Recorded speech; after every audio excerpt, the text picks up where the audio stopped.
We talked a lot about how to figure out, what do we stand for as Emeritus, and the best way we figured was to ask our employees.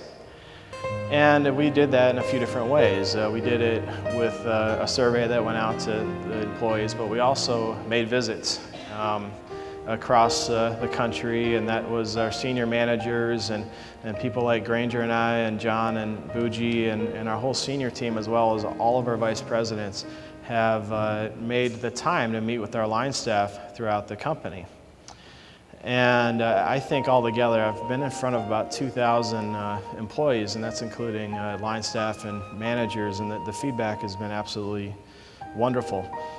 And during the time where we're really having a lot of discussions about who are we, I saw a great presentation. It was Chris Belford, and it was in the South Central, and he was telling the story about his grandmother who had lived in an assisted living community and had been there for 2 years or so, and when she passed on, God rest her soul, she left her belongings to the care staff. And it wasn't, she wasn't a millionaire, but she didn't have lots, but she wanted to give what she had to what she considered to be her family. And then, we're making visits, and some of you have probably heard me tell this story a couple times, but for the benefit of you that haven't heard it, in some of our visits, we had some just what I would consider really impactful visits with employees.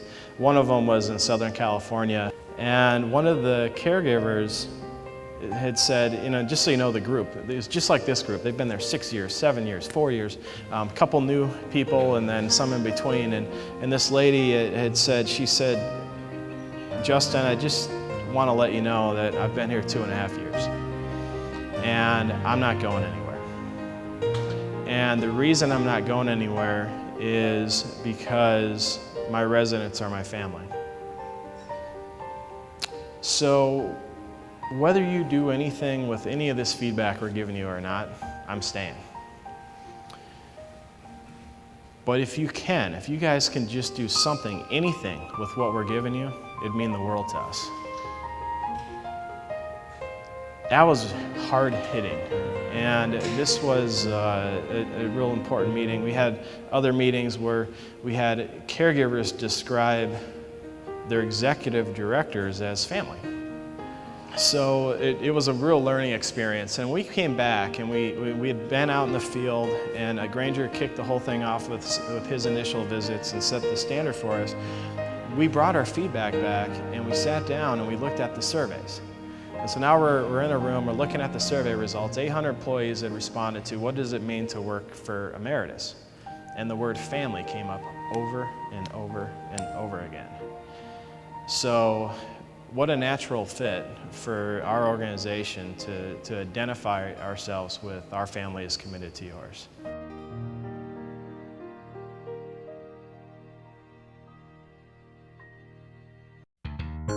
A brand promise is the statement that you make to customers that identifies what they should expect for all interactions from people, products, services, and the company.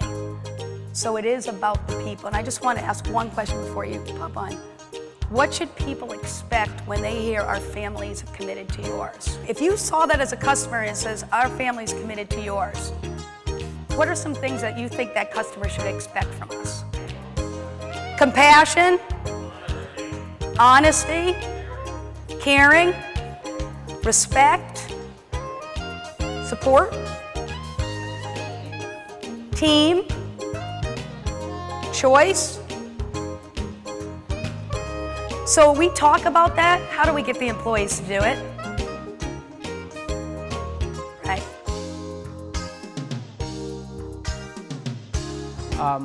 As far as quality and risk management is concerned, I'd like to highlight successes that are directly related to quality and risk management. Let me first start off with the level of care. You guys heard it. It's the highest it's been in the history of Emeritus. Move-out average, it's been the best of all the history within Emeritus.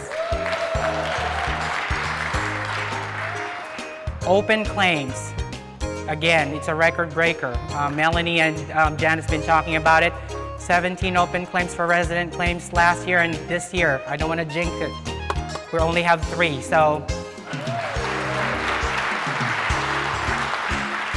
you heard about the credit that we're going to get for GLPL and workers' comp. Again, that's quality and risk management. You've heard about the enhanced training for Join the Journey program, and they're doing a phenomenal job, and I think that would definitely trigger an increase in our move-ins for the memory care neighborhood. And in spite of the regulatory scrutiny that the assisted living industry is undergoing right now, I mean, Emeritus is standing tall, and again, thanks to quality and risk management team. Pay attention to this one. In Emeritus Senior Living, behind operations and sales success lies an exhausted nurse.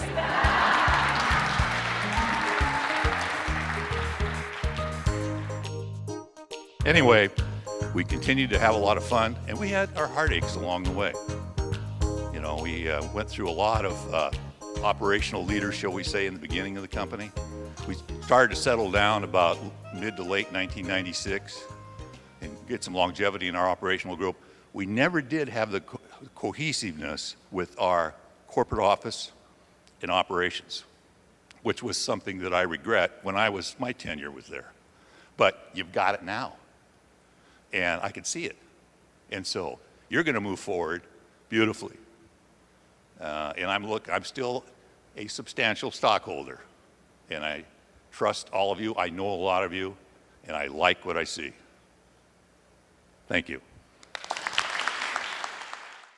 I don't know what vibes you're getting out in the meetings you go to in different geographic areas, but on a national basis, when we've gone to a few financial meetings and we talk to lenders in the market and people providing capital to the senior housing market, the clear conclusion is we're in the driver's seat.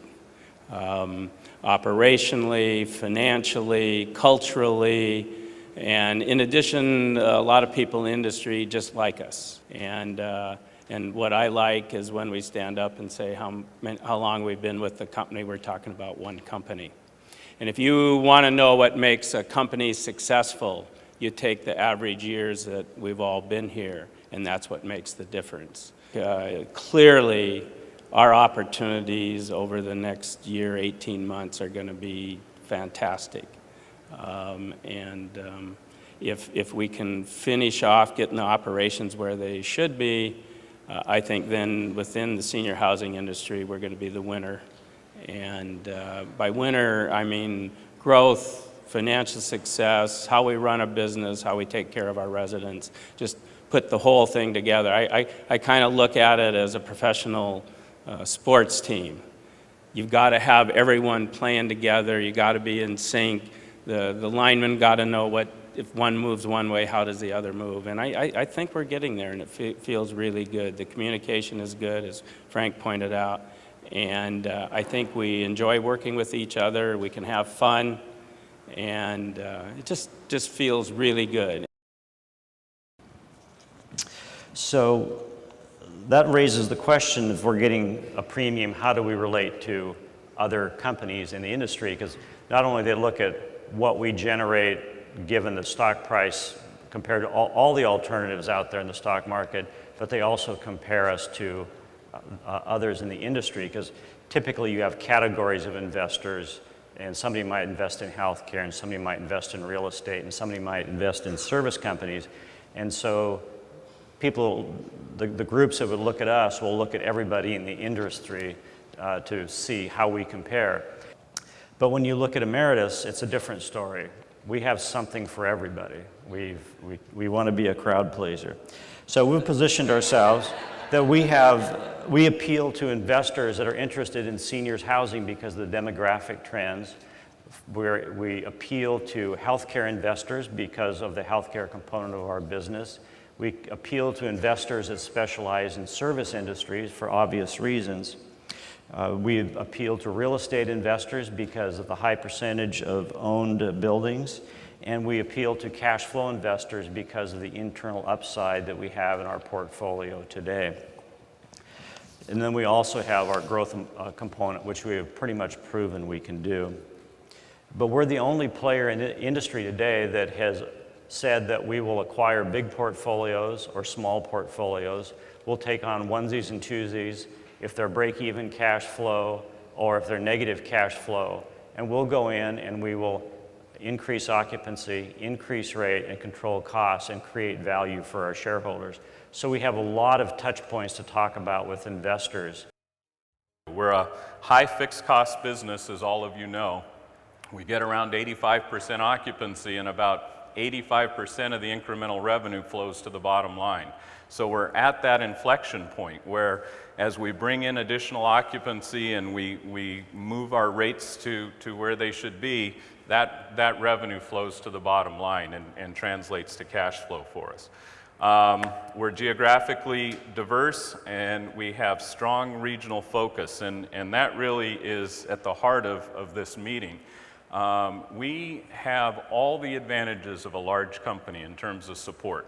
All of the various areas, whether it's legal or HR or accounting or finance or you know, dietary and property management, and anything that you need in terms of support is there. But at the end of the day, again, we're a local business and our focus is on these regional teams so that you can really get creative, strategize, and decide how best to run your region and how to position your communities for success. The demographic trends are compelling, and the other thing with all of the economic and you know, financial market and political turmoil that is going on right now, those things drive a lot of businesses, and they have some impact on us just like everyone else, but they are not the driver of our business. The driver of our business is the demographics associated with an aging population. And if you look at this slide, the 70-plus category is increasing by about 300,000 per year, and the 85-plus category is increasing by about 200,000 a year. So we're in the midst of this time where our demographic, our target demographic, is increasing dramatically, and combine that with the fact that we're only building about 5,000 or 6,000 units a year. So there's this huge supply-demand imbalance that has been taking place for the last 4 or 5 years and will probably take place for the next several years, because nobody now has access to financing to build new communities. So all of the new development, it has slowed or disappeared to a large degree. So this phenomenon is going to continue over the next several years, which positions us at a very opportune time in the demographic cycle.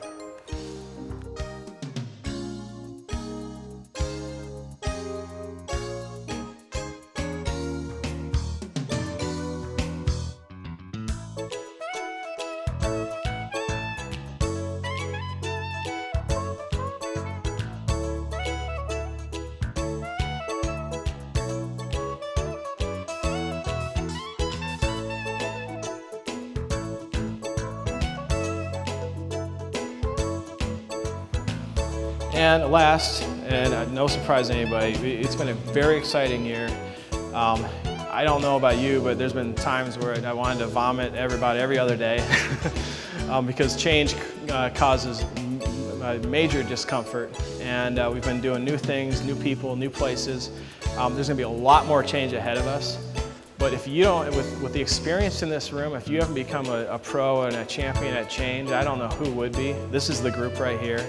So that's why I'm so unbridled confidence. I have unbridled confidence in our ability moving forward to achieve everything we just discussed, everything that Granger discussed and Dan, the mission and the history that Frank and Ray and Dan had started with. It's all out there for us to take advantage of, and we're going to do it. So the best is yet to come, and it starts today. We have a whole future ahead of us, and hope you enjoy the week, and thank you.